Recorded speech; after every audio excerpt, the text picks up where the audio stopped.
This episode is brought to you by Shopify.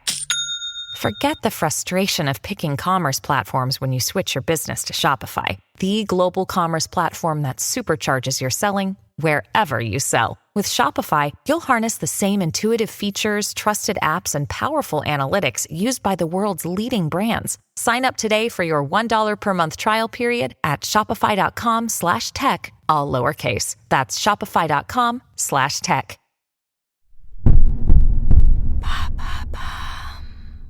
Nos emails polluent-ils vraiment ? Merci d'avoir posé la question. Dans une étude publiée par RFI et sourcée par l'ADEME, The Shift Project et Greenpeace, on apprend que le numérique représente 4% des émissions de gaz à effet de serre dans le monde. Ce chiffre veut dire que si Internet était un pays, il serait le 3e consommateur mondial d'électricité, derrière les États-Unis et la Chine. De plus, le numérique est un émetteur de gaz à effet de serre plus important que le transport aérien, rien que ça. Prenons un exemple d'utilisation du numérique qui nous concerne toutes et tous, les emails. Cité par le magazine GQ, Edouard Naté, président de Fox Intelligence, une start-up qui trie automatiquement les emails, estime que chaque Français garde entre 10 000 et 50 000 mails non lus dans sa boîte de réception. Ces données non utilisées sont tout de même stockées dans des data centers, qui produisent 0,3% des émissions de gaz à effet de serre mondiales. C'est quoi un data center ? On l'appelle aussi centre de données. C'est une infrastructure qui, pour l'expliquer simplement, est constituée d'ordinateurs en réseau et d'espaces de stockage.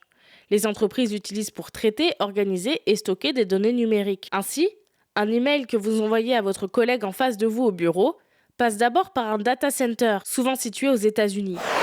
C'est certes un trajet express, mais qui consomme énormément. En effet, jusqu'en 2022, on estimait qu'un email simple, sans pièce jointe, générait 4 grammes de CO2 en moyenne, selon l'organisation Carbon Literacy Project. Comment ça jusqu'en 2022 ? Ces chiffres sont désormais périmés, car ils ont été surestimés.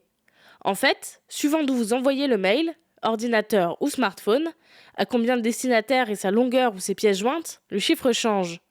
Ainsi, désormais, pour un email avec pièce jointe, on ne parle plus de 35 grammes de CO2, mais de 3,3 grammes de CO2, selon la start-up Sami, qui permet aux entreprises de gérer leur bilan carbone. Donc, les emails qui polluent, ce sont des idées reçues ? Oui et non.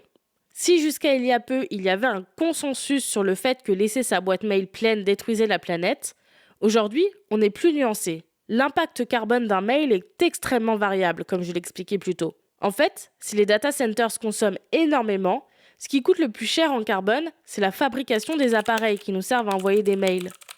Donc les smartphones et les ordinateurs. Ce qu'il faudrait, c'est allonger la durée de vie de ces appareils numériques et réduire leur consommation. Voici quelques conseils pour ne pas être un pollueur numérique.